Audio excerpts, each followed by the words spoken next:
আসসালামু আলাইকুম। নতুন বাড়ির পাশে থাকা জঙ্গলে তিনটা ছোট্ট বাচ্চা দেখার পর থেকেই অদ্ভুত সব ভয়ঙ্কর ঘটনা ঘটতে শুরু করে আরিসার সাথে। কখনো সে ঘুমের মধ্যেই বিড়বিড় করে এক পেত্নীর গান গাইত, কখনো বা রাতের অন্ধকারে সৎমায়ের অফিস ভাঙচুর করত, আবার কখনো বা ওই পেত্নী তাকে বশে নিয়ে অন্যদেরকে আঘাত করত। জঙ্গলে থাকা এই পেত্নীর একটাই উদ্দেশ্য, আর সেটা হলো আরিসা এবং তার সৎমা হুডার মধ্যে দূরত্ব সৃষ্টি করা এবং আরিসাকে নিজের সাথে নিয়ে যাওয়া। হুডা কি পারবে নিজের ভালোবাসা দিয়ে আরিসাকে আগলে রাখতে এবং আরিসার ভরসা সেই সাথে ভালোবাসা অর্জন করে নিতে? জানতে হলে দেখতে হবে আজকের এই ইন্দোনেশিয়ান গল্পটি, যার নাম ইবু অর্থাৎ মা। তো চলুন আর দেরি না করে সরাসরি চলে যাওয়া যাক গল্পে। গল্পের শুরুতে আমরা একটা ঘর থেকে চিৎকার চেঁচামেচির আওয়াজ শুনতে পাই। একজন মা তার সন্তানকে ভীষণ মারধর করছিল। বাচ্চা মেয়েটি বারবার তার মায়ের কাছে ক্ষমা চাইছিল, তবে তার মা তো তাকে গালাগাল দিয়েই চলেছিল। মেয়েটি এরপর ওই ঘর থেকে বেরিয়ে আসে এবং তার বই গোছাতে শুরু করে। তার মা মনে করছিল যে সে হয়তো বা বাড়ি থেকে বেরিয়ে যেতে চলেছে। বাইরে গিয়ে সে যাতে কাউকে কিছু না বলে এই নিয়েও তার মা তাকে শাসাতে থাকে এবং ভেতরে ডাকতে থাকে। তবে মুখে মারের দাগ নিয়ে মেয়েটি হঠাৎ করেই থমকে দাঁড়ায়। সে যেন সামনে কাউকে একটা দেখতে পেয়েছিল, সেদিকেই হেঁটে চলে যায়। এরই মাঝে তার মাও ওই ঘর থেকে বেরিয়ে আসে এবং বাচ্চা মেয়েটিকে খুঁজতে আরম্ভ করে। সে দেখতে পায় ড্রয়িং রুমে বাচ্চা মেয়েটি নেই, তাই সে তাকে ডাকতে থাকে। এমন সময় আচমকা তার পিছ থেকে আমরা ওই মেয়েটিকে হেঁটে যেতে দেখতে পাই, যে কিনা গুনগুন করে গান গাইছিল। তখন তার মা এটা দেখে অবাক হয়ে যায় যে সে যখন পর্দার কাছে পৌঁছায় তখন পর্দাটি আপনা আপনি মেলে যায় এবং মেয়েটি ওই ঘরের ভেতরে অন্ধকারে প্রবেশ করে এবং মায়ের দিকে ঘুরে তাকায়, যেখানে তার চোখ পুরোপুরিভাবে সাদা ছিল। সে তখনও গুনগুন করে ওই গানটি গাইছিল। মেয়েটির মা তার দিকে এগিয়ে যেতেই দেখতে পায় মেয়েটিকে জড়িয়ে ধরেছে এক ভয়ানক পেত্নী। আর এরই সাথে এই দৃশ্যটি এখানেই শেষ হয়ে যায়। এরপর আমরা আরিসা নামক এক হাই স্কুল পড়ুয়া মেয়েকে দেখতে পাই, যে কিনা তার ঘরে চুপচাপ বসেছিল। এই বাড়িতে তারা নতুন এসেছে। বাড়ির সব রিনোভেশনের কাজ করছিল আরিসার সৎ মা হুডা। হুডা এখানে আরিসাকে ডাকতে আসে, তবে আরিসা ভেতর থেকে কোনো রকম সাড়াই দেয় না। তবে হুডা আরিসার এই ব্যবহারের সাথে অভ্যস্ত, তাই সে কোনো রকম রিয়াক্ট না করে সেখান থেকে চলে যায়। তখনই আমরা দেখতে পাই আরিসা আসলে সুস্থ স্বাভাবিক ছিল না। তার একটা পা অলরেডি অ্যাক্সিডেন্টের কারণে কাটা ছিল। এখন সে রেডি হয়ে নিচ্ছিল স্কুলে যাওয়ার জন্য। এদিকে সবকিছু গোছানোর সময় হুডা তার হাউস হেল্প ফিরোজাকে বলে তাদের জন্য ব্রেকফাস্ট বানাতে। এরই মাঝে সেখানে হুডাকে তার কাজে সাহায্য করার জন্য তার বেস্ট ফ্রেন্ড সু আসে। তাদের কথা থেকে আমরা জানতে পারি আরিসার বাবা অর্থাৎ হুডার হাজবেন্ড কিছুদিন আগেই মারা গিয়েছে, ওই একই অ্যাক্সিডেন্টে, যে অ্যাক্সিডেন্টের ফলে আরিসার আজ এই অবস্থা। এখন সংসার চালানোর জন্য হুডাকে বাইরে কাজ করতে যেতে হবে, যে কাজে সাহায্য করছিল সু। তবে সুর কথা থেকে আমরা এটা বুঝতে পারি যে সে আরিসাকে খুব একটা পছন্দ করত না। এমনকি সে তো এখানে আরিসাকে শয়তান মেয়ে বলেও সম্বোধন করে। হুডা তাকে এমনটি বলতে নিষেধ করে, তবে তার আগেই আরিসা এটা শুনে ফেলেছিল। আর এই কারণেই হুডা তাকে খাবার খেতে বললেও আরিসা তার সাথে কোনোরকম না কথা বলেই সেখান থেকে বেরিয়ে যায়, যা দেখে সুয়ের রাগ হয়। তবে হুডা তাকে এমন বিহেভ করতে নিষেধ করে, কেননা আরিসা হুডাকে মা মানতে না পারলেও হুডা ঠিকই আরিসাকে মা মানত। এখন ওই দিন আমরা ক্লাসরুমের দৃশ্য দেখতে পাই, যেখানে ইমা নামের এক মেয়ে এবং তার বান্ধবী আরিসাকে প্রায় বুলি করত। আজও সে আরিসাকে একটা চিরকুট পাঠায়, যেখানে আরিসার পা কেটে যাওয়ার ছবি আঁকা ছিল, যা দেখে আরিসার ভীষণ খারাপ লাগলেও সে কোনো রকম রিয়াক্ট করে না। ওই দিন তার থেরাপি সেশন ছিল। মূলত অ্যাক্সিডেন্টের পর থেকে আরিসার মানসিক অবস্থা ভালো ছিল না। সে কারোর সাথে কোনো রকম কথাই বলতো না, এছাড়া তার রাতে ঠিকমতো ঘুমও হতো না। এই কারণেই হুডা তাকে এই সাইকিয়াট্রিকের কাছে পাঠিয়েছিল। গত সপ্তাহের সেশনেও ডক্টর তাকে বারবার করে বলেছিল হুডার সাথে মন খুলে কথা বলতে, কেননা এই অ্যাক্সিডেন্টে সেই শুধুমাত্র নিজের বাবাকে হারায়নি, বরং হুডাও তার হাজব্যান্ডকে হারিয়েছে। তারা দুজনই সমানভাবে ক্ষতিগ্রস্ত, তাই এই সময় তারা দুজনই দুজনের কষ্ট বুঝবে। তবে আরিসার এমনটি মনে হতো না। সে তো হুডাকে আপন মানতেই রাজি ছিল না। এমনকি ওই দিন রাতে যখন তারা দুজন একসাথে খাবার খাচ্ছিল তখনও হুডা চেষ্টা করে আরিসার সাথে একটু কথা বলার। তবে আরিসা তো হুডার সাথে ভালো ব্যবহারই করতো না। সে কোনো রকমভাবে হুডার সাথে কথা বলতেই রাজি ছিল না। হুডাকে মা বলে মানা তো অনেক দূরের কথা, সে হুডার সাথে ভালো ব্যবহার পর্যন্ত করতো না। তবে হুডা জানতো আরিসা খারাপ নয়, সৎ মা হওয়ার কারণে আরিসা তাকে ঘৃণা করে ঠিকই, তবে সে কখনো হুডার ক্ষতি চায় না। আরিসা মূলত তার বাবাকে অনেক বেশি মিস করত। তার কাছে ছোট্ট একটা ডিভাইস ছিল যেটাতে সে তার বাবার সাথে কাটানো খুব সুন্দর সুন্দর মুহূর্ত দেখত। এখন পরদিন সকালে আমরা হুডাকে দেখতে পাই, যে কিনা পেন্টিং করছিল। কাপড়ের উপর এই আর্ট ওয়ার্কই ছিল তার পেশা। সে এই কাজ করছিল এবং উপর থেকে নজর রাখছিল আরিসার দিকে। আরিসা তখন তাদের এই নতুন বাড়ির উঠানে খেলা করছিল, মূলত ফুটবল খেলার চেষ্টা করছিল তার ওই নকল পা নিয়ে। তবে সে এইভাবে বেশিক্ষণ খেলতে পারত না। হঠাৎই তার পায়ে ব্যথা হতে শুরু করে। এমন সময় তাদের বাড়ির পাশের জঙ্গল থেকে সে গুনগুন করে একটা গানের শব্দ শুনতে পায়, যেমনটি আমরা গল্পের শুরুতে ওই ছোট্ট মেয়েটিকে গাইতে শুনেছিলাম। এরই মাঝে জঙ্গলের মাঝ থেকে কিছু বাচ্চার কণ্ঠ শোনা যায়, যারা কিনা আরিসার কাছে তার বল চাচ্ছিল। যা শুনে আরিসাও ওই বলটি তাদের দিকে ছুঁড়ে মারে। এই জঙ্গলের ভেতরে প্রবেশের জন্য বিশেষভাবে নিষেধ করেছিল ফিরোজা। এরপরও আরিসা সেখানে থাকা কাগজটি সরিয়ে ভেতরে প্রবেশ করে, কেননা ওই বাচ্চারা তাকে নিজেদের সাথে খেলার জন্য ডাকছিল। সে সেখানে প্রবেশ করার কিছুক্ষণের মধ্যেই হুডা লক্ষ্য করে আরিসা উঠানে নেই। এছাড়া ওই কাগজটিও খুলে ফেলা, ফলে সে বুঝতে পারে যে আরিসা জঙ্গলের ভেতরে প্রবেশ করেছে। যেখানে কিছুটা সামনে আসতেই সে একটা গোরস্থানের মতো স্থানে চলে আসে, যেখানে ছিল ছোট ছোট অনেকগুলো কবর। হয়তোবা ছোট বাচ্চাদেরকে এখানে কবর দেওয়া হতো। এখানে ছোট্ট 3টা বাচ্চাকেও আরিসা দেখতে পায়, যাদের চোখ সম্পূর্ণরূপে সাদা ছিল। তারা আরিসার দিকে হাত বাড়িয়ে দেয়। আরিসাও এখানে নিজের হাত তাদের দিকে বাড়িয়ে দেয়, সাথে সাথে তার চোখও সাদা হয়ে যায়। তবে এরই মাঝে হুডা সেখানে চলে আসে এবং আরিসার কাঁধে হাত রাখে, যার ফলে আরিসার হুঁশ ফিরে আসে। সে হুডার প্রশ্নের কোনো রকম জবাব দিতে পারে না এবং সেখান থেকে চলে যায়। হুডাও এখানে থাকা ওই ছোট্ট গোরস্থানটিকে লক্ষ্য করে। এখন ওই রাতের ঘটনা আমরা দেখতে পাই, যেখানে আরিসাদের বাড়িতে সকল লাইটগুলো ফ্লিকার করছিল। তখনই আরিসা একটা অদ্ভুত স্বপ্ন দেখতে পায়, যেখানে সে একজন প্রেগনেন্ট মহিলাকে দেখতে পায়, যে কিনা এই প্রেগনেন্ট অবস্থাতেই কারোর কাছ থেকে বাঁচার জন্য পালানোর চেষ্টা করছিল। এরই মাঝে তার ডেলিভারি পেইন শুরু হয়ে যায় এবং সে ব্যথায় ছটফট করতে আরম্ভ করে। এইটুকু স্বপ্ন দেখা মাত্রই আরিসার ভয়ে ঘুম ভেঙে যায়। ঘুম ভাঙতেই সে হতবাক হয়ে যায়, কেননা সে তো বিছানায় নেই, বরং সে ড্রয়িং রুমে দাঁড়িয়ে রয়েছে। এখানে সে কিভাবে এলো এই ব্যাপারে তার তো কিছু মনেই নেই।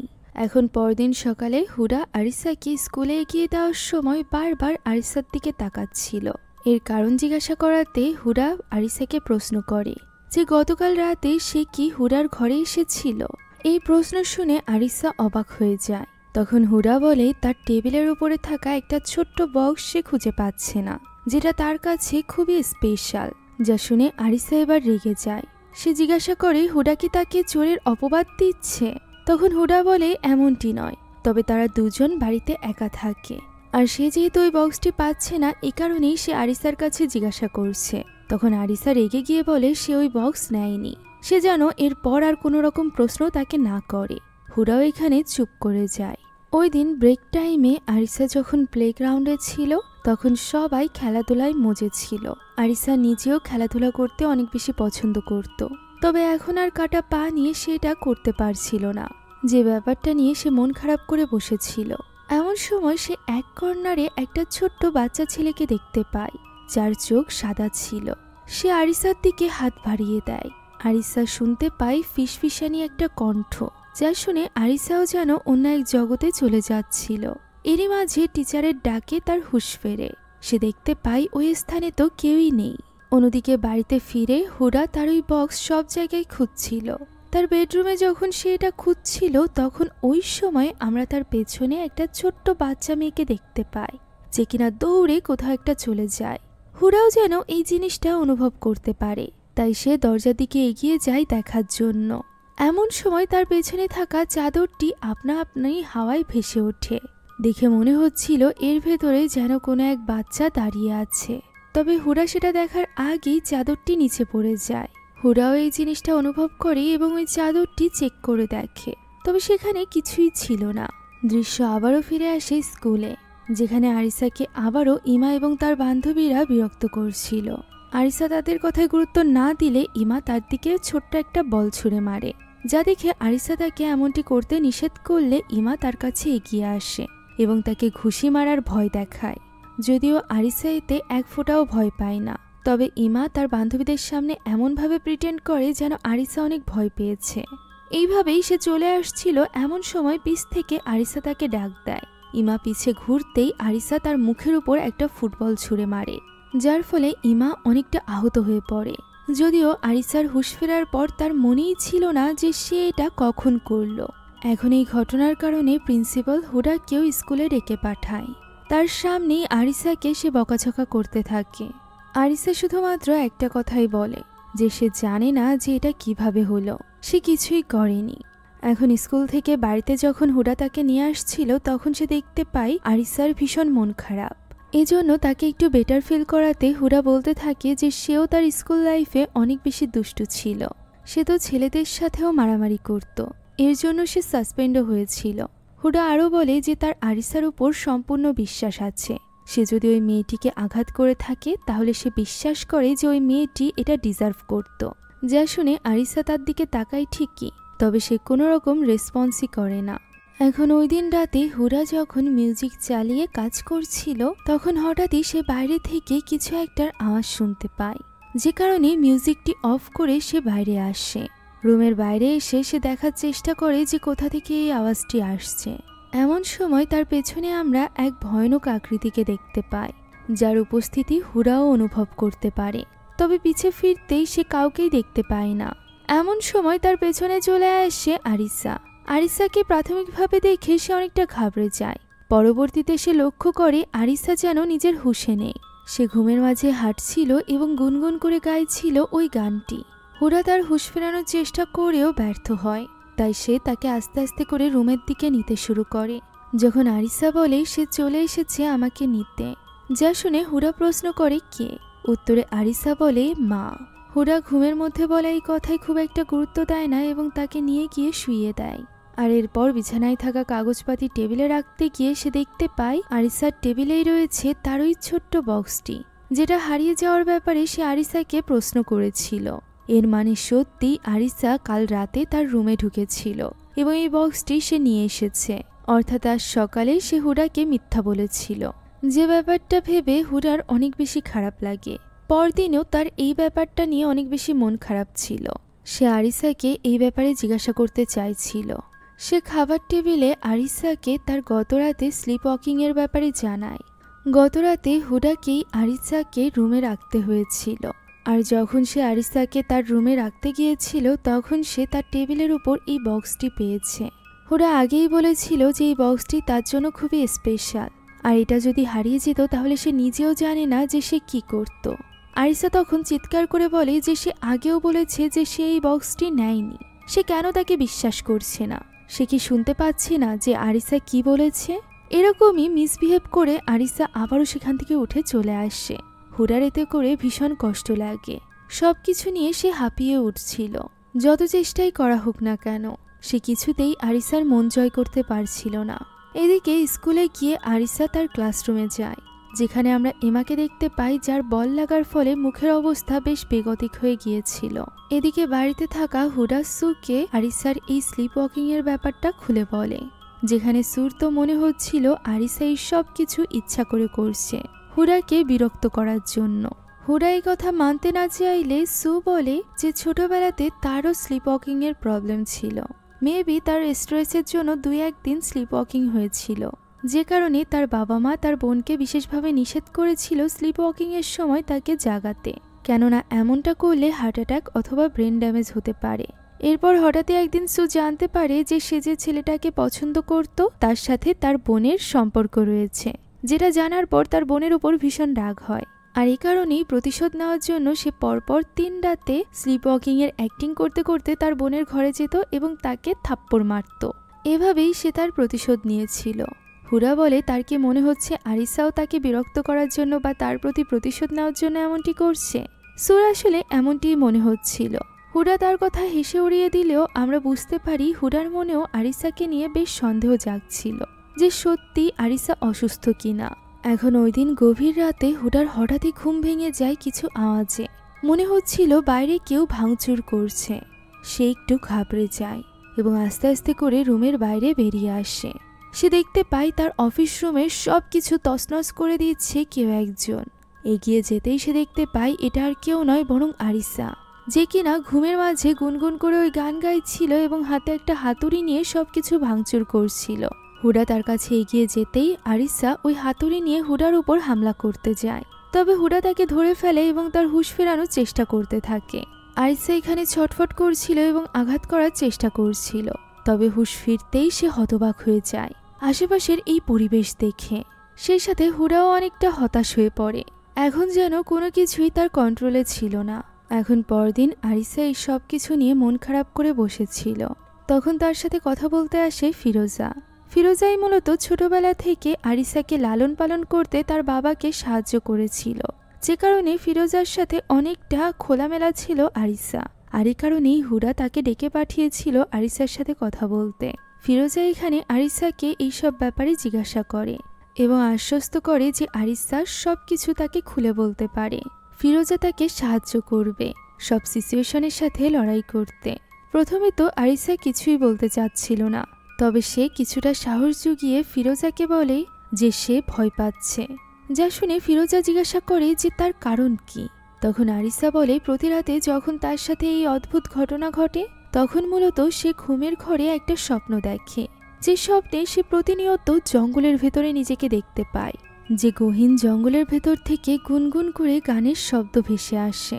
একটু খেয়াল করে দেখতেই সে দেখতে পায় সেখানে কেউ একজন তার জন্য অপেক্ষা করছে, যেন বহুদিন ধরে। ফিরোজা জিজ্ঞাসা করে কে।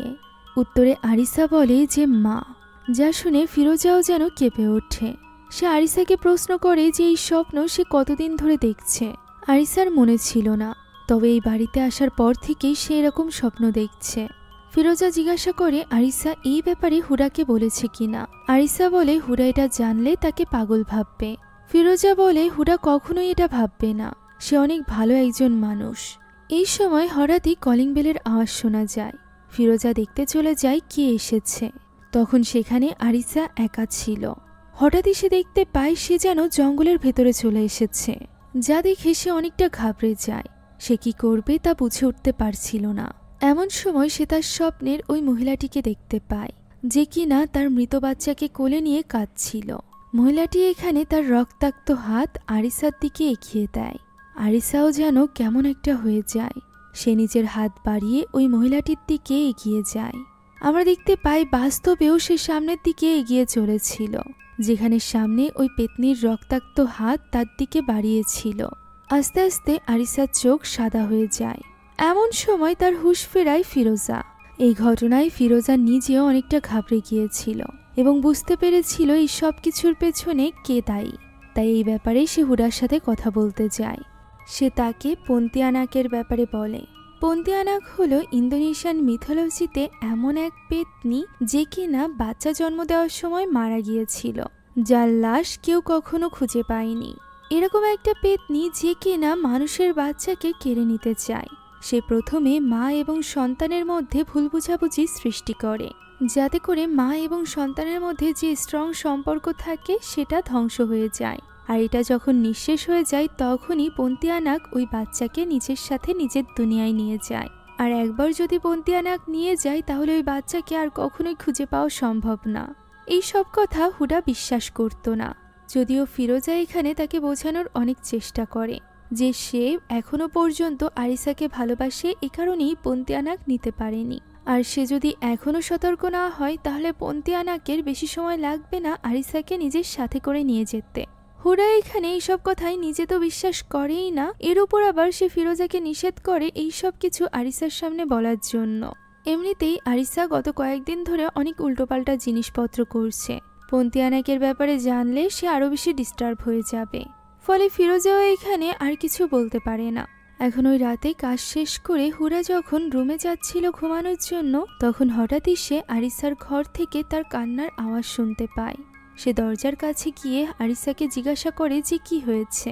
তবে আরিসা তাকে সেখান থেকে চলে যেতে বলে। হুডা তার কান্নার শব্দ শুনে তাকে সাহায্য করার জন্য ভেতরে যেতে চায়, তবে আরিসা এমনটি চাইছিল না। এরপরও হুডা জোর করে ভেতরে যায়, যেখানে গিয়ে সে দেখতে পায় আরিসা তার পায়ের ওই নকল পাটা খুলতে পারছিল না। সেই সাথে তার অনেক পেইনও হচ্ছিল, এ কারণেই সে কাঁদছিল। আরিসা কিছুতেই চাইছিল না হুডা তাকে সাহায্য করুক। সে তখনও তাকে চিৎকার চেঁচামেচি করে সেখান থেকে চলে যেতে বলছিল, তবে হুডা তার কথা শোনে না, বরং তাকে সাহায্য করার জন্য তাকে শান্ত করে। আর এরপর আস্তে আস্তে করে তার পা থেকে ওই নকল পাটা খুলে ফেলে, যেখানে সে দেখতে পায় যে তার পায়ের ওই ক্ষত স্থানে বেশ ক্ষতিগ্রস্ত হয়েছে, যার ফলে এটা যদি এখনই পরিষ্কার করা না হয় তাহলে এটা ইনফেকশনে পরিণত হবে। যে কারণে সে আরিসাকে বুঝিয়ে শুনিয়ে ওয়াশরুমে নিয়ে যায়, আর এরপর নিজ হাতে তার ওই ক্ষত স্থানটি পরিষ্কার করে দেয়।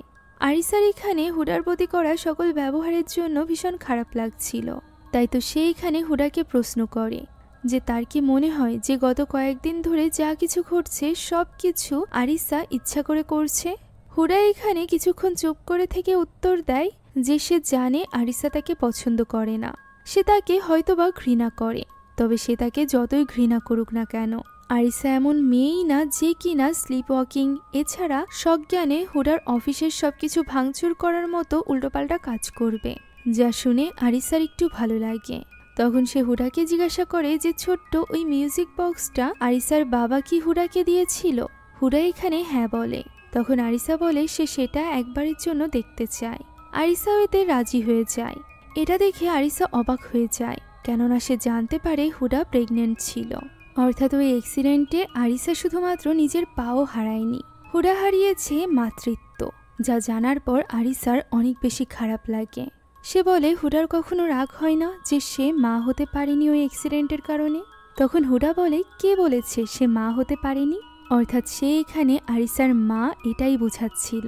আরিসাও এখানে চুপ করে থাকে, আর এরপর হুডা তাকে রুমে পৌঁছে দেয়, যেখানে আরিসা প্রথমবারের মতো হুডাকে আন্টি বলে ডাক দেয়।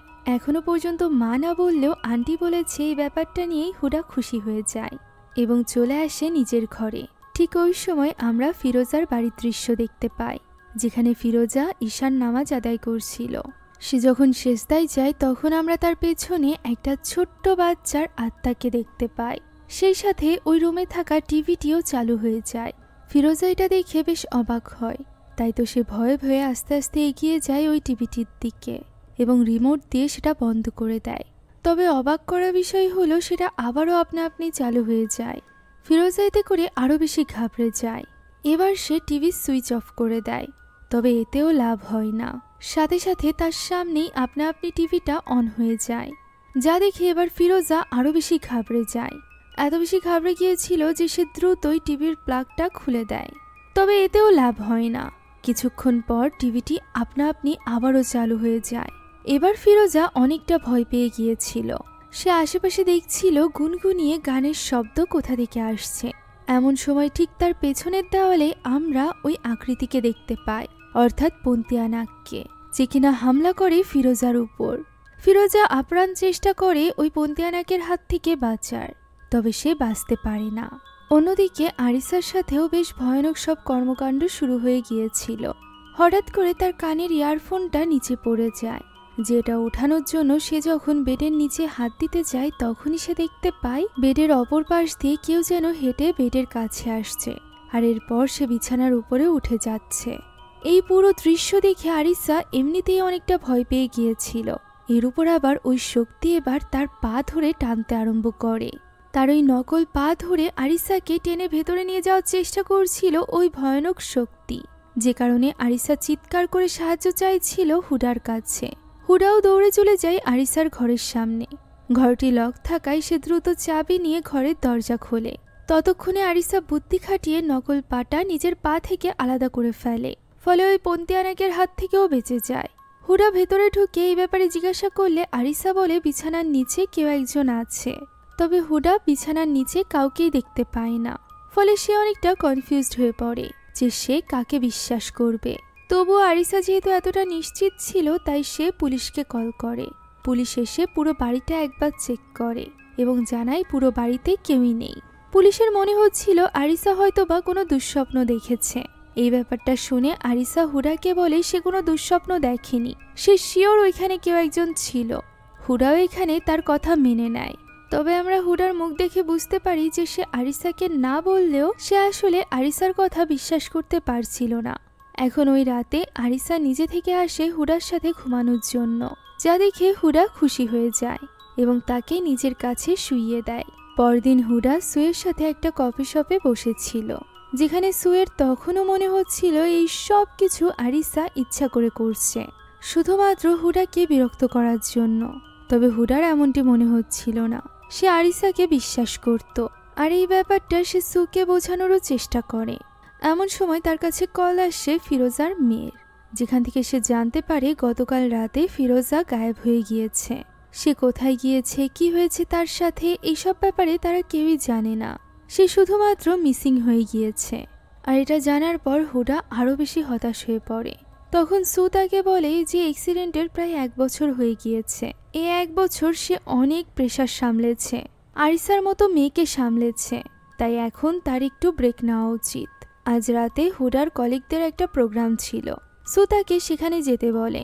তবে হুডা কিছুতেই যেতে চাইছিল না, কেননা সে যদি রাতে বাইরে থাকে তাহলে আরিসাকে কে সামলাবে। সু অনেক ভেবেচিন্তে বলে সে নিজেই সামলে নিবে আরিসাকে, যা দেখে হুডা একটু অবাক হয়। সু বলে সে ঠিকভাবে আরিসার খেয়াল রাখবে, সে যেন সুকে নিয়ে চিন্তা না করে। হুডা আজ রাতে যেন বাইরে যায় এবং একটা ফ্রেশ মুড নিয়ে কাল সকালে ফিরে আসে, যাতে করে সে নিজেকে কিছুটা সামলে নিতে পারে। সুয়ের অনেক বোঝানোর পর ফাইনালি হুডা রাজি হয়। ওই রাতে রেডি হয়ে বের হওয়ার সময় সে আরিসাকেও এই ব্যাপারে বলে যায়। আরিসাও ব্যাপারটা মেনে নেয়। সে যখন রওনা দিচ্ছিল তখন সে বারবার সুকে বলে যায় যে সে যেন আরিসার খেয়াল রাখে, তার উপর একটুও কঠোর না হয়। সুও ব্যাপারটা মেনে নেয় এবং উপরে চলে আসে। তখনই আরিসা তার কাছে আসে এবং জিজ্ঞাসা করে হুডা কি সত্যিই বাইরে গিয়েছে। সু হ্যাঁ বললে আরিসার একটু মন খারাপ হয়। তখন সু আরিসাকে একটু ভয় দেখিয়ে বলে যে এমনিতে সু অনেক ভালো মেয়ে, তবে আরিসা যদি ঠিকঠাকভাবে না থাকে তাহলে সুর থেকে খারাপ আর কেউ হবে না। তবে আরিসা তার কথায় কোনো রকম গুরুত্ব না দিয়ে নিজের ঘরে চলে যায়। সেখানে গিয়ে সে বিছানায় যখন শুতে যাচ্ছিল তখন সে লক্ষ্য করে বিছানায় অনেকগুলো বই খাতা, যেগুলো টেবিলে রাখতে হবে। আর এই কারণে সে যখনই তার নকল পাটা নিজের পায়ের সাথে লাগাতে যায় তখনই হতবাক হয়ে যায়। এইমাত্র খুলে রাখা নকল পাটা এখন দূরে বাথরুমের সামনে রয়েছে, যেটা ওইখানে একা একা যাওয়া একদমই সম্ভব না। এরই মাঝে ওই সময় আমরা সুকে দেখতে পাই, যে কিনা বাড়ির বাইরে এসে সিগারেট পান করছিল। এমন সময় হঠাৎই বাড়ির ভয়েস কমান্ড অন হয়ে যায় এবং সবগুলো লাইট ফ্লিকার করতে আরম্ভ করে। একটা পর্যায়ে সবগুলো লাইট নিভে যায়, যা দেখে একটু ঘাবড়ে যায় সু। তাই সে তখনই কল করে হুডাকে এবং তাকে জানায় যে বাড়ির লাইট চলে গিয়েছে, পাওয়ার সাপ্লাইটা কোথায়। উত্তরে হুডা বলে রান্নাঘরের পেছনে। হুডা তখন আরিসার কথা জিজ্ঞাসা করলে সু বলে সে শুয়ে পড়েছে। তখনই আচমকা সুর পেছন থেকে কেউ একজন হেঁটে যায়। সু মনে করে এটা হয়তো বা আরিসা, তাই সে ফোন অন থাকা অবস্থাতেই আরিসাকে উল্টোপাল্টা বলতে থাকে, যা শুনে হুডা একটু চিন্তিত হয়ে পড়ে এবং সুকে মাথা ঠান্ডা রেখে সবকিছু সামলাতে বলে। তবে সু একদমই গুরুত্ব দেয় না, যা দেখে হুডা আরো বেশি চিন্তিত হয়ে পড়ে। এদিকে সুর মনে হচ্ছিল আরিসা হয়তোবা তার সাথে প্রাঙ্ক করছে, যেমনটি হুডার সাথে করেছিল। তাই সে এখানে আরিসাকে খুঁজতে তার রুমের দিকে যায়, কেননা একটু আগে যাকে সে দেখেছিল সে তার পিছ দিয়ে ওই রুমের দিকেই গিয়েছিল। তবে সেখানে গিয়ে সু কাউকেই দেখতে পায় না। এমন সময় পেছনে থাকা হুডার অফিস রুম থেকে একটা কলমদানি নিচে পড়ে যায়, যা দেখে এবার সু ওই দিকে এগিয়ে যায়। ওই রুমের দিকে গেলেই সে দেখতে পায় সেখানে অন্যদিকে মুখ ফিরিয়ে দাঁড়িয়ে আছে আরিসা।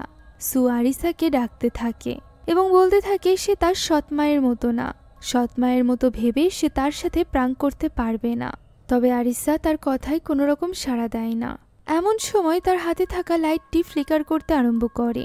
সু সেটা আবারও ঠিক করে জ্বালাতেই দেখতে পায় সামনে যেখানে আরিসা ছিল সেখানে এখন আর কেউ নেই। নিচে পড়ে আছে কালি, যা একটু আগেও ছিল না। যে কালির পায়ের ছাপ সামনের দিকে এগিয়ে গিয়েছিল, অর্থাৎ হুডার রুমের দিকে। যেন ওই কালির উপর পাড়া দিয়ে হাঁটতে হাঁটতে ওই রুমে গিয়েছে কেউ। তাই তো সে ওই পায়ের ছাপ অনুসরণ করে ওই ঘরের দিকে চলে যায়। সেখানে গিয়ে সে দরজা খুলে ভেতরে দেখার চেষ্টা করে যে আরিসা আছে কিনা, তবে ভেতরে তো কেউই ছিল না। এমন সময় পিছ থেকে আওয়াজ হয়। সু সেদিকে ঘুরতেই দেখতে পায় পিছে দাঁড়িয়ে আছে আরিসা, যে কিনা আঙুল উঁচু করে ওই ঘরের দিকেই দেখায়। সুয়ের পিছের দিকে ইশারা করছে বুঝতে পেরে সু একটু ঘাবড়ে যায়। এমন সময় ভয়ানক দুটো হাত এসে সুকে টেনে নিয়ে যায় ওই অন্ধকারে। এরপর শুধু শোনা যায় সুয়ের চিৎকার। আরিসা সেখানেই আঙুল উঁচু করে দাঁড়িয়ে থাকে। কিছু সময় পর হুডা বাড়িতে পৌঁছে যায় এবং সুকে হসপিটালাইজড করা হয়। তার অবস্থা বেশ খারাপ ছিল। বোনের মতো বান্ধবীর এই অবস্থা দেখে হুডারও ভীষণ খারাপ লাগছিল। তার এখন আরিসাকেও ভয় লাগছিল, কেননা কোথাও না কোথাও তারও মনে হচ্ছিল যে আরিসাই হয়তোবা সুয়ের এই অবস্থা করেছে। আরিসার কাছ থেকে জবানবন্দি নিয়ে পুলিশরা চলে যায়। আর এরপর ঘরে বসে হুডা এইসব ব্যাপারেই ভাবছিল। এমন সময় সেখানে আসে আরিসা এবং সুয়ের অবস্থার কথা জানতে চায়। হুডা জানায় সে এখন বিপদমুক্ত। তখন আরিসা বলতে থাকে যে সে এইসব কিছু করেনি। তার যখন হুঁশ এসেছিল সে তখন নিজেকে লিভিং রুমে পেয়েছিল, এইটুকুই শুধুমাত্র তার মনে আছে। সে এইসব কিছু করেনি। হুডা তো তাকে বিশ্বাস করে, তাই না? উত্তরে হুডা বলে যে না, সে আরিসাকে বিশ্বাস করে না। যা শুনে আরিসা একটু অবাক হয়। সে জিজ্ঞাসা করে কেন? তখন হুডা তার ট্যাবে একটা ভিডিও চালিয়ে আরিসার দিকে দিয়ে দেয়। আরিসা দেখতে পায় যে সেখানে সিসিটিভি ফুটেজ ছিল। মূলত হুডা আজ সকালেই সিসিটিভি ক্যামেরা লাগিয়ে দিয়েছিল তার অফিস রুমে, যেটা কিনা তাদের লিভিং এরিয়া ছিল। এই ভিডিওতে স্পষ্ট যে সব কিছু আরিসা নিজের স্বেচ্ছায় করেছে। মূলত ভিডিওতে তো বোঝা যাচ্ছিল না যে পন্তিয়ানাক তাকে পজেস করে রেখেছিল। আপাত দৃষ্টিতে ভিডিও দেখে মনেই হচ্ছিল যে আরিসাই সবকিছু ইচ্ছাকৃতভাবে করেছে, অর্থাৎ পন্তিয়ানাক এখানে মামের মধ্যে ভুল বোঝাবুঝি সৃষ্টি করতে সক্ষম হয়েছিল। এখন হুডা সবকিছুর জন্য আরিসাকেই দায়ী মনে করছিল। সে তাকে দায়ী করতে থাকলে আরিসা এখানে চিৎকার করে বলতে থাকে এই সব কিছু সে করেনি। সে জানে না এই ভিডিওতে এমন কেন দেখা যাচ্ছে, তবে এই সব কিছু সে করেনি। হুডা তো বলেছিল সে তাকে বিশ্বাস করে। তখন হুডা বলে যে সে তার মত বদলেছে, সে এখন আর আরিসাকে বিশ্বাস করে না। যা শুনে আরিসা বলে তার বাবা থাকলে তাকে বিশ্বাস করত। যার প্রতি উত্তরে হুডা বলে যে তার বাবা এখন আর বেঁচে নেই, তাই এই কথা বলেও কোনো লাভ নেই। আরিসার এই ঘৃণা হুডা আর নিতে পারছে না। সে যেন তার চোখের সামনে দিয়ে দূর হয়ে যায়। যা শুনে আরিসা অনেকটা কষ্ট পায় এবং হুডাকে ঘৃণা করে এই কথা বলে সে সেখান থেকে চলে যায়। রুমে গিয়ে সে তার বাবার সাথে তার ছবিটি দেখে কাঁদতে আরম্ভ করে, কেননা হুডার এই কথাই সে অনেকটা কষ্ট পেয়েছিল। ফাইনালি সে হুডাকে মেনে নিয়ে তাকে ভালোবাসতে শুরু করেছিল, তাই সে এখানে কাঁদছিল। এমন সময় তার টেবিলের উপরে থাকা ওই ডিভাইসটি নিচে পড়ে যায়, যার ভেতরে তার এবং তার বাবার ছবি ছিল। সে ওই ডিভাইসটি তুলে নেয় এবং সেটা দেখতে আরম্ভ করে। এবার ডিভাইসে তার এবং তার বাবার ছবি নয়, বরং সেখানে ছিল ওই জঙ্গলের ভেতরে থাকা ছোট বাচ্চাদের গোরস্থানের ছবি, যেটা দেখে সে অবাক হয়ে যায়। অন্যদিকে ওই সময় হুডা নিজের ঘরে বসে ওই ভিডিওটি বারবার চেক করছিল, কেননা সেখানে সে একটা ছায়ার মতো কিছু একটাকে দেখেছিল, যে কিনা আরিসার পাশেই দাঁড়িয়েছিল। সে বারবার দেখার চেষ্টা করছিল যে এটা সে ঠিক দেখেছে কিনা। সে যখন ভিডিও পজ করে করে ওই আকৃতির চেহারা দেখার চেষ্টা করছিল, ওই একই সময় আরিসা ওই ডিভাইসের ভেতরে ওই একই আকৃতি অর্থাৎ পন্তিয়ানাককে দেখতে পাচ্ছিল, যে কিনা ভয়ানকভাবে স্ক্রোলিং করতে করতে তার দিকে এগোচ্ছিল। যতই সে সামনের ছবি দেখছিল ততই পন্তিয়ানাক তার কাছে এগোচ্ছিল। একটা পর্যায়ে সে ওই ছবি থেকে গায়েব হয়ে যায়। তখন ডিভাইসটি সরাতেই সে দেখতে পায় পন্তিয়ানাক তো তার সামনে, যে কিনা হামলা করে বসে আরিসার উপর। এদিকে ওই সময় হুডা ওই ভিডিওতে পন্তিয়ানাককে দেখতে পায় এবং তার মনে পড়ে যায় ফিরোজার কথা। এমন সময় সে গুনগুন করে ওই গানের আওয়াজ শুনতে পায় এবং ঘর থেকে বেরিয়ে আসে। লিভিং এরিয়াতে বসে গুনগুন করে গান গাইছিল আরিসা এবং তার সামনে থাকা কাগজের টুকরাগুলো আপনা আপনি নড়ছিল, যা দেখে হুডা তার সামনে গিয়ে বসে এবং আরিসার নাম ধরে ডাক দেয়। যা শোনা মাত্রই আরিসা তার ভয়ানক চোখ নিয়ে তাকিয়ে পড়ে হুডার দিকে, যা দেখে হুডা কেঁপে ওঠে। আরিসা তখন বলে যে মা এসে গিয়েছে। যা শুনে হুডা অবাক হয়ে যায়। তখন আরিসা হাতের ইশারা দেখায় হুডার পেছনে। হুডা যখন পিছের দিকে তাকায় তখন সে প্রথমবারের মতো পন্তিয়ানাককে নিজের সামনে দেখতে পায় এবং অনেক বেশি ভয় পেয়ে যায়। তখনই পন্তিয়ানাক তার উপর হামলে পড়ে। সে তাকে গলা চেপে আহত করে দেয়। মাথায় আঘাত লাগার ফলে হুডা এখন উঠে দাঁড়াতে পারছিল না। এমন সময় পন্তিয়ানাক তার সামনে দিয়ে তার মেয়ে আরিসাকে নিয়ে চলে যায়। সে চাইলেও কিছু করতে পারে না। কিছু সময়ের পর একটু একটু করে তার হুঁশ ফেরে। তখন সে নিজের সামনে তার হাজবেন্ডের দেওয়া ওই মিউজিক বক্সটিকে দেখতে পায়, যার ভেতরে ছিল তার প্রেগন্যান্সির ছবি। ফলে তার মনে পড়ে যায় ওই সন্তানের কথা যাকে সে হারিয়েছিল। সে দ্বিতীয়বার সন্তানহারা হতে চায় না। তাই সে শক্তি যোগায় এবং বৃষ্টির মধ্যেই বাড়ির বাইরে এসে আরিসাকে খুঁজতে আরম্ভ করে, যেখানে সে জঙ্গলের ভেতরে প্রবেশ করতে দেখে আরিসাকে এবং সেদিকে দৌড়ে চলে যায়। এই বৃষ্টির মাঝে জঙ্গলের মধ্যে সে কিছুতেই আরিসাকে খুঁজে পাচ্ছিল না। এমন সময় সে পৌঁছে যায় ওই ছোট্ট গোরস্থানের কাছে, যেখানে আরিসা ছিল। আরিসাকে দেখা মাত্রই সে তার কাছে ছুটে চলে যায় এবং তার হুঁশ ফেরানোর চেষ্টা করে। তবে তার হুঁশ ফিরছে না দেখে সে অসহায় মায়ের মতো আরিসাকে জড়িয়ে ধরে কাঁদতে থাকে। তখনই তার চোখ পড়ে তার সামনে দাঁড়িয়ে থাকা 3টা বাচ্চার আত্মার দিকে, যাদের চোখ সম্পূর্ণরূপে সাদা ছিল। সেখানে 3টা নয়, বরং অসংখ্য বাচ্চারা ছিল, যারা কিনা হুডার পেছনের দিকে ইশারা করছিল। অর্থাৎ হুডার পেছনেই দাঁড়িয়ে আছে পন্তিয়ানাক। যা বুঝতে পেরে হুডা একটু ঘাবড়ে যায়। তবুও বুদ্ধি খাটিয়ে সে নিচে পড়ে থাকা হাতুড়িটি তুলে নেয় এবং আচমকা হামলা করে পন্তিয়ানাকের উপর। তবে কিছুতেই সে তাকে আঘাত করতে পারছিল না। পন্তিয়ানাক এখানে খুব সহজেই হুডার হাত ভেঙে দেয়, যার ফলে হুডা নিচে পড়ে ছটফট করছিল। এমন সময় তার হাতের কাছে থাকা ওই হাতুড়িটি তুলে নেয় আরিসা এবং সোজা গিয়ে দাঁড়ায় পন্তিয়ানাকের সামনে। সে হুডার মাথায় এটা দিয়ে আঘাত করতে চলেছিল। হুডা এখানে বারবার আরিসার জ্ঞান ফেরানোর চেষ্টা করে। ফিরোজা তাকে যা যা বলেছিল ওই সব কথা তার মনে পড়ে যায়। সে বুঝতে পারে সে কত বড় ভুল করেছে আরিসার কথায় বিশ্বাস না করে। এ কারণে সে আরিসাকে সরি বলে। সেই সাথে ওই সকল সুন্দর মুহূর্তগুলোর কথা মনে করতে থাকে যেগুলো সে আরিসার সাথে কাটিয়েছিল। এর ফলে তাদের মা মেয়ের সম্পর্ক আরও বেশি স্ট্রং হয়। আর এতে করে আরিসাও নিজের হুঁশে ফিরে আসতে শুরু করে। সে এখানে নিজের বুদ্ধি খাটায় এবং পন্তিয়ানাকের চোখের ভেতরে ওই হাতুড়িটি ঢুকিয়ে দেয়। আর এরপর সে নিচে তার মায়ের কোলে চলে আসে, যেখানে আরিসাকে পরম যত্নে আগলে রেখেছিল হুডা, যাতে করে তার কোনো ক্ষতি না করতে পারে ওই পন্তিয়ানাক। পন্তিয়ানাক তো হুডাকেই মেরে ফেলতে চাইছিল। তবে সে যখন দেখতে পায় আরিসা তার মা হুডার হাত শক্তভাবে ধরে আছে, তখন তার নিজের সন্তানের কথা মনে পড়ে যায়। মৃত্যুর আগ মুহূর্তে সে ঠিক এইভাবেই নিজের নবজাতক শিশুটাকে ধরে রেখেছিল। ফলে ওই পেতনির মনও এখানে দুর্বল হতে আরম্ভ করে। সে বুঝতে পারে আরিসা হুডার সৎ মেয়ে হলেও তাদের মধ্যকার সম্পর্ক খুবই স্ট্রং। তাই তো সে হুডাকে ছেড়ে দেয় এবং আরিসাকেও নিজের সাথে নিয়ে যায় না। কিছুক্ষণ পর তারা চোখ মেলতেই দেখতে পায় আশেপাশে সবকিছু গায়েব হয়ে গিয়েছে। ওই বাচ্চাদের আত্মাগুলোও সেখানে আর নেই। পন্তিয়ানাকের সাথে তারাও সেখান থেকে চলে গিয়েছে। যা দেখে আরিসা এখানে হুডাকে জড়িয়ে ধরে। তাদের মধ্যকার সম্পর্ক একদমই ঠিক হয়ে যায়।